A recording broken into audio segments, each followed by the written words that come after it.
दोस्तों, आज हम कर्जदार की बात करेंगे और बिजनेसमैन की बात करेंगे। बहुत सारे ऐसे लोग हैं जो किसी वजह से किसी बिजनेसमैन का पैसा लेकर के बैठ जाते हैं या वो दे नहीं पाते और उसके बाद वो वहाँ से दूसरी जगह चले जाते हैं और वहाँ जाने के बाद अपने कारोबार जमाते हैं। फिर उसके बाद चेहरे पे दाढ़ी सजा लेते हैं। फिर उसके बाद नमाज के पाबंद बन जाते हैं। ऐसा लगता है कि वो बिल्कुल सही और दुरुस्त इंसान है, उसने कुछ ऐसी बुराई किया ही नहीं है। लेकिन प्यारे दोस्तों, आप लाख इबादत कर लो, आप लाख नेकियां कर लो, लेकिन जब तक उस कर्जदार का कर्जा बाकी है,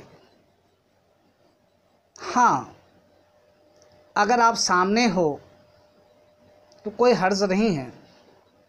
लेकिन आप भाग गए और कर्जदार का कर्ज बाकी है, उसने माफ़ न किया है या वो तलाश रहा है, तो सबसे पहले ये हक है कि आप उस कर्जदार के जिसका कर्जा आप लिए हुए हैं, आप उनके सामने होइए, हाजिर होइए। अगर आप सामने रहेंगे, हाजिर रहेंगे, तो आपको मोहलत मिलती रहेगी और आप पे कोई गुनाह साबित नहीं होगा। हाँ, अगर आप जानबूझ के ताख़ीर करेंगे तो गुनहगार होंगे। लेकिन आप परेशान हाल है, आपके पास कुछ नहीं है, आप दे नहीं सकते उनको, तो कम से कम उनको इतनी तसल्ली तो रहेगी कि वो सामने वाला मेरे सामने तो है। लेकिन आप दे भी सकते हैं, आपके पास अल्लाह ने उतना मालो ज़र दिया भी है और फिर भी आप गायब हो, तो सामने वाला तो यही सोचेगा कि वो लेकर के भाग गया। उसके दिल में तो बस यही रहेगी कि वो चोर है। तो जब तक आप इसका नहीं अदा करोगे, आप गुनहगार रहोगे। लाख इबादत कर लो, वो इबादत आपके काम की नहीं है। बशर्ते ये है कि आपके पास है, आप कर्जदार से कर्ज लिए हुए हैं, उनके सामने रहिए, उनसे कांटेक्ट में रहिए।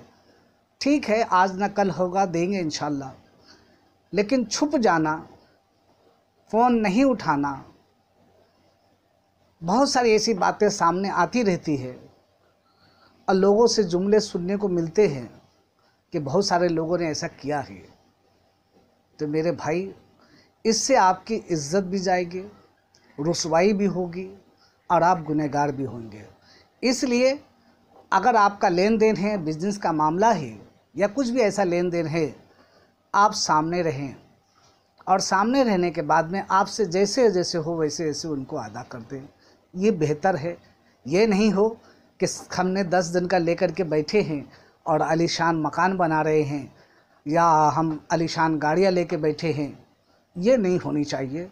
होनी तो ये चाहिए कि सबसे पहले उस कर्जदार का कर्ज अदा करें, फिर उसके बाद हम अपने